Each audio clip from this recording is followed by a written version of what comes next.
So I've decided to start things off with a review of a really special perfume.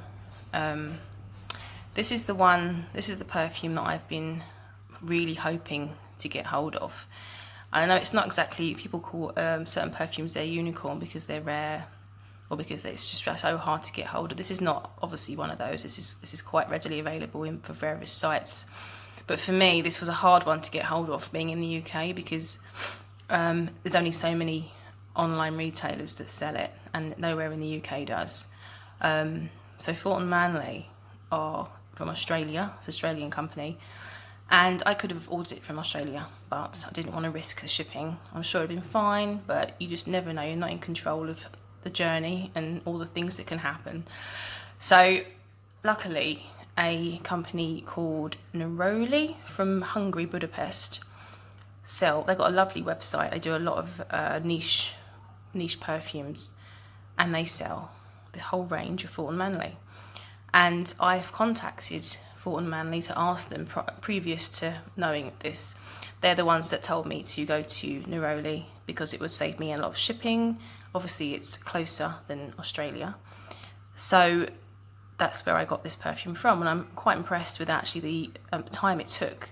I ordered this perfume a week and a half ago, and it arrived yesterday. So worth knowing. Anyone in the UK that wants to is interested in any niche perfumes they can't get in the UK, to look at Neroli. I'll link it down below. So you have to excuse, this is my first review, and my editing, or well, potentially will be rubbish. I might not even edit it, so anything that goes wrong, I'm just going to have to roll with it, I think. Plus the probably there'll be some echoing and possible shaking, who knows. So I'm doing this in front of my window before the light fails. It's actually the evening here in Surrey, and I've got about 40 minutes of light, so I'm trying to hurry up. But I thought it'd be nice to do it in front of the window, in front of my lawn, because of the nature of the perfume. It's actually raining. Oh no, it stopped raining now. It was raining, which would have been perfect because of how this scent is and how this perfume is. It puts you in mind of rain. But I'll get to that. I'll get to the notes and I get to the smell. But a rainy day like today is exactly the sort of time I probably would wear this perfume. So I'm starting this review with this perfume, my first review, because this perfume to me is so special. It's so beautiful, and I was so excited to get it that I just have to share it and have to share the scent with everyone. This perfume's been seen on other channels. There's some great reviews already, but this is just my take on it. Because I like talking about perfumes, and my whole family are probably sick of me talking about perfumes by now. So I'm going to just talk to myself or to whoever's watching this video. So there's so many wonderful perfume reviewers right now. I watch so many, and the one who I watch and really enjoy, and actually where I first saw this perfume, is Amy Loves Perfume. I think it's Amy Loves Perfume. I think she's amazing, and her collection is just to die for. I mean, it's very impressive. Do check her out because she's absolutely amazing. And I heard her talking about this perfume in her spring recommendations. I think it was this year's spring, or was it last year? It must be this year's spring. I'm not sure. This perfume's been out since last spring. I could be wrong. But where was I going with this? Yeah, this is where I first heard of the perfume. And to be honest, it was the name that got me. Confessions of a Garden Gnome. It's like, how can you not be curious about how this thing smells? And I don't know if gnomes are a worldwide thing, but certainly people in the UK love garden gnomes. Can't say that I'm one of them, but they're quite a recognised thing to have in your garden. And I just thought it was a brilliant name. It was so quirky, and I just love it. So Fragrantica, obviously going onto there, looking at different notes, finding out what other people think of it, and it sounded like something I really wanted to try. So luckily, eBay, only one person was selling decants of this perfume. So I obviously bought it straight away, and when I received it, that first sniff, well, yeah, I'm going to get into that. Let's just open the box, actually. When the box arrived, I was just literally wetting myself because it was just, I've been waiting so long. I finally took the courage and ordered my perfume, and it arrived, and I was so happy. So this is obviously the presentation. I love the jester emblem on top. I just love anything to do with stage, and not that I'm into that, you know, I would never get on stage myself, but you know, looking at jesters and all that kind of thing, it's just really cool. Fort and Manle, two men actually that are behind the scents. I don't know what their first names are. I know the first name of, it's Razai Fort, because he's the nose behind this particular perfume. I think they take it in turns to possibly create the perfumes, and I think the Manle is in charge of, or was the nose behind Charlatan, which is another one I want to try. So here we are. Here's this beautiful bottle. I mean, just look at that.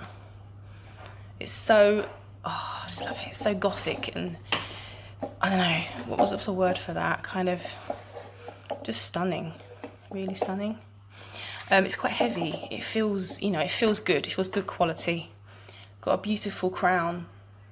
What's the word I'm thinking of? It's medieval. I'd say medieval. That's the kind of thing I'm thinking of. But also like a poison bottle as well, which is pretty smart, pretty cool. But I love it. I love this little bottle. It's just so beautiful. I love the little gnome down here. But you know, we can be suckers for presentation. I mean, a lot of the time, perfume bottles are what draws you in.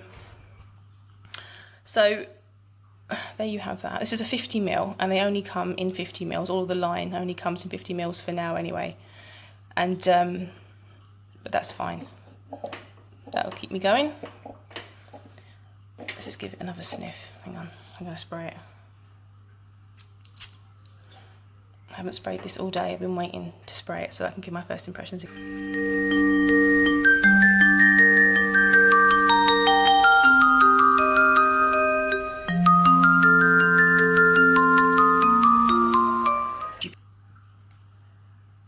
So before I tell you exactly how I think it smells, just a little bit about the perfume.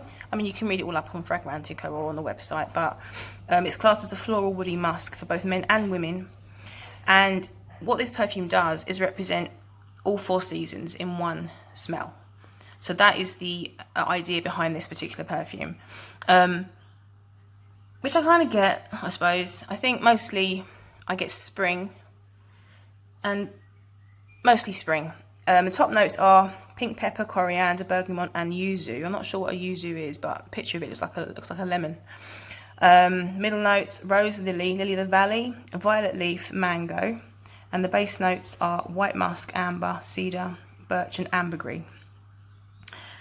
Now, the first spray of this is, to me, I definitely get the bergamot. I definitely get lily of the valley. That's probably the ones that I notice the most.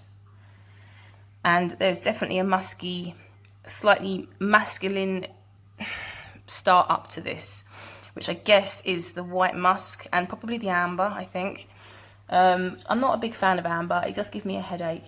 But, you know, these are the sort of ingredients that sometimes you have just to keep it grounded and give it a base. So there isn't much, I don't detect much amber, but then, you know, we've all got different noses, and this is just how it is, obviously, for me. So when I first sprayed this from the sample that I got from eBay, my very first impression was that it was masculine, and that it was too musky, possibly, for me, because I'm very used to delicate, floral, nothing too strong. And when I started my little perfume hobby, I was still very much used to the typical, you know, I wasn't exactly that, I didn't have any experience, put it that way, of many perfumes. I was still in a little bracket of, you know, inexperienced nose, used to the same old stuff. So this is me starting out on a perfume like this. This is, it was quite a, yeah, I mean, it wasn't quite ready, I think, for what was quite a different smell. But what intrigued me was the fact that I didn't dislike it. It was something that I just wanted to keep sniffing and keep sniffing. And I was surprised by how I liked it very, very quickly, even despite the fact that I didn't think it was necessarily my kind of thing. I just couldn't stop smelling it. And it changed how I felt about perfumes. It made me interested in what exactly goes into perfumes, and how things are mixed together, and how they can actually make you feel a certain way and create a mood. And I think this is, like I say, this is the first perfume that really got me into really thinking outside the box on what I'm used to. So when I sniff this, when I smell this, it makes me feel so refreshed somehow and invigorated.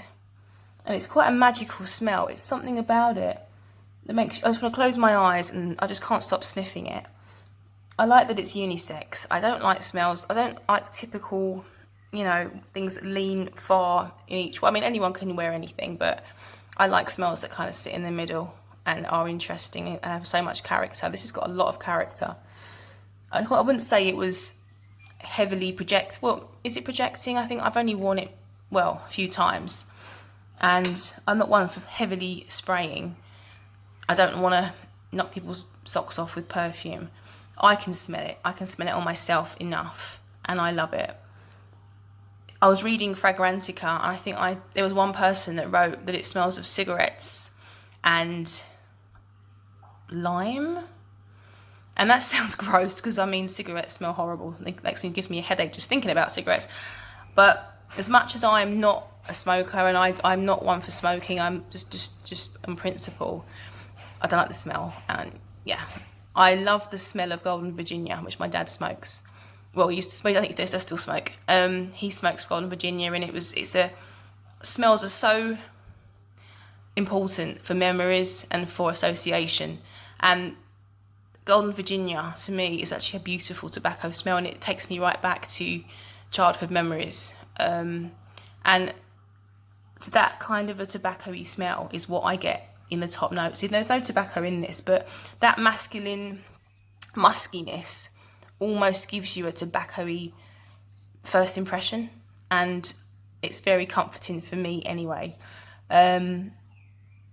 But I also love that refreshing burst of bergamot, and I guess the yuzu, which is a type of citrus, is in there as well. I don't really get lily. I definitely don't get any rose, despite it being a middle note. Mango, possibly. There is a sweetness in there. I would say you definitely get the white musks. You definitely get a woodiness. Ambergris. I'm not familiar with ambergris in terms of it being a scent I know of individually. But I'm sensing that whatever I'm smelling that I love that's new is ambergris. It's something very animalistic and addictive. Really, I just can't stop sniffing it. And when I first started to get an idea for this perfume and start to feel how it made me feel, I definitely can see why people say it's magical. It makes you feel like there's... Yeah, if you got this beautiful lawn, long grasses, really lush, long grass, and it's raining, and you get that fresh, wet grass smell with a little bit of earth, and you've got lily of the valley growing in your garden, and other florals which are sort of further away, sort of maybe the sides of the garden, so they're not quite as detectable, and that rain is just picking everything up and pushing it under your nose. It's like that. That's what you're getting. This kind of refreshing, magical, ethereal, beautiful smell. So yeah, that's how it smells for me. And I think that's why I think of it as a spring scent. It's a spring scent of new rain, new grass. Refreshing, invigorating, not at all heavy, and it's kind of juicy as well. There's a juicy, maybe it's the bergamot, like a juiciness to it. So this is a smell that I would wear through spring. If it wasn't quite so expensive, I would probably wear it every day, but it's special to me, and I won't be doing that. I'll keep it for special occasions, or when I just feel like a pick me up, or even if it's just raining. It's one of those kind of days where it's raining and you just feel, you know, you just want to have something a little bit special in the rain. This is the sort of time I would wear that. And because it's unisex, I think my husband very likely will be pinching this from me. He's as intrigued by the name as I am. It's got to be the best name for a perfume, hasn't it? I think. But you know, there's a lot of perfumes out there that I haven't heard of yet, and I think it's the bottles that get me as well. Beautiful bottles, beautiful names. Something has to draw you in, and this is what's done it for me. So this beautiful, you know, presentation. So I hope this has been helpful for others that are thinking about buying this perfume. And I hope you're able to get a sample wherever you are, because like I say, in the UK it was very hard to buy a sample of this.